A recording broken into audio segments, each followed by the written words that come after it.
Bonjour, dans cette vidéo, je vais te présenter l'espérance d'une variable aléatoire de la forme a grand X. Donc l'espérance se note E de a grand X. Voici un exemple d'introduction.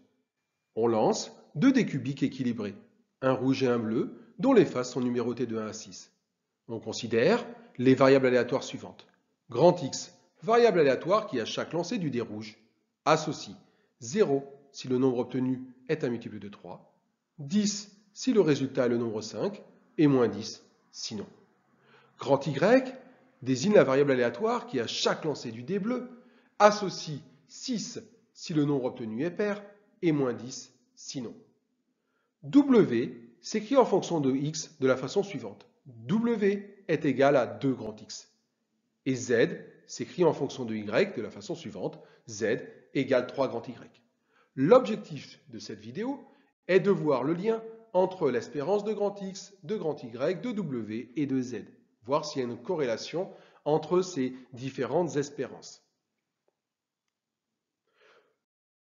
Pour calculer les espérances de ces différentes variables aléatoires, il te suffit de connaître les lois de probabilité de ces variables aléatoires. Commençons par celle de grand X. Grand X est la variable aléatoire qui, à chaque lancer du dé rouge, associe 0 si le nombre obtenu est un multiple de 3, 10 si le résultat est le nombre 5 et moins 10 sinon. Alors les valeurs prises par grand X sont moins 10, 0 et 10. La loi de probabilité de grand X est un tableau.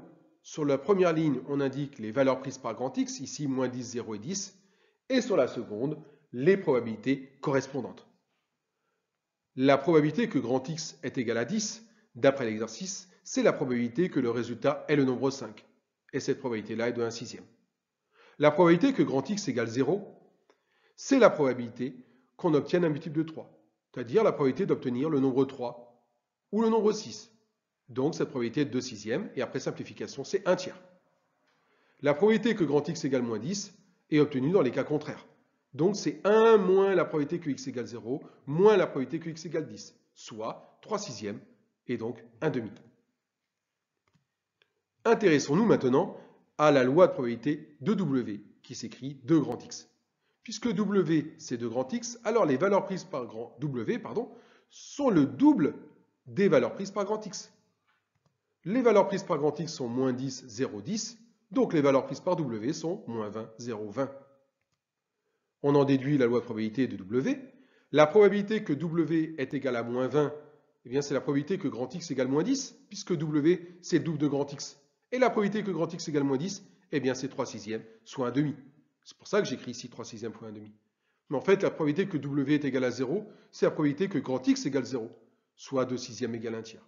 Et la probabilité que W égale 20, c'est la probabilité que grand X égale 10, c'est-à-dire 1/6. Calculons les espérances. On connaît la loi de probabilité de grand X, la voilà. L'espérance s'obtient en faisant le calcul de la moyenne. Moins 10 fois 1/2, plus 0 fois 1 tiers, plus 10 fois 1/6. Inutile de diviser par la somme des probabilités, puisque celle-ci vaut 1. Et on trouve moins 10 tiers. De même, la variable aléatoire W définie par W égale 2 grand X. Voici, je te rappelle, sa loi de probabilité. Son espérance s'obtient alors en faisant le calcul de la moyenne, moins 20 fois 1/2, plus 0 fois 1 tiers, plus 20 fois 1/6. Et on trouve moins 20 tiers. Y a-t-il un lien ici entre l'espérance de grand X et l'espérance de W? Mais bien sûr que tu le vois. L'espérance de grand X, c'est moins 10 tiers. L'espérance de W, c'est moins 20 tiers. Et W, c'est le double de X. Eh bien, l'espérance de W, c'est le double de l'espérance de grand X. On écrit l'espérance de 2 grand X est égale à 2 espérance de grand X.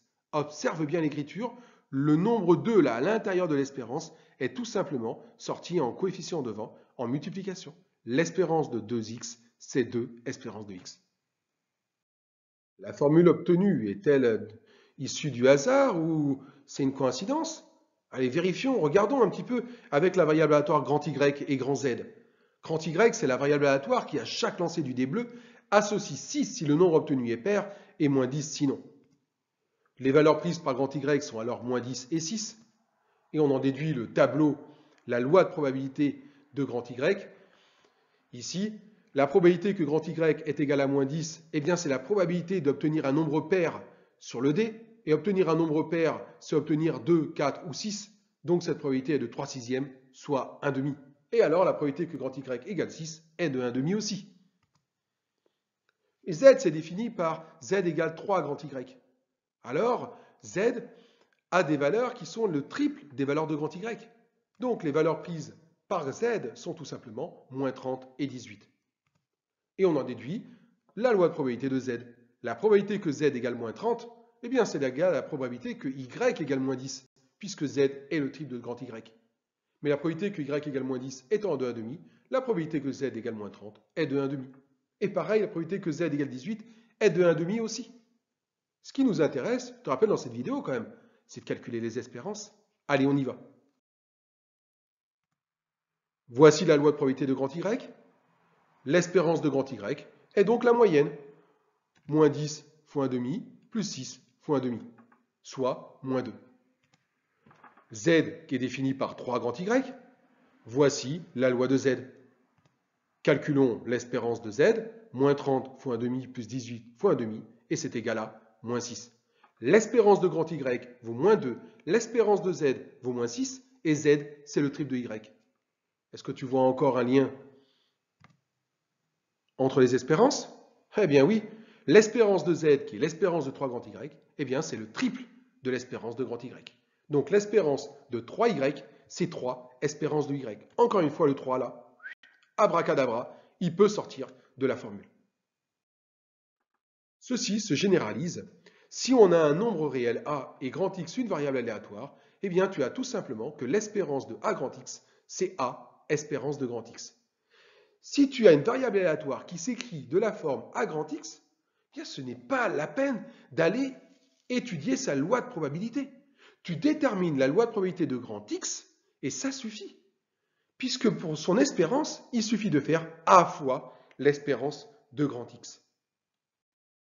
À bientôt pour une nouvelle vidéo.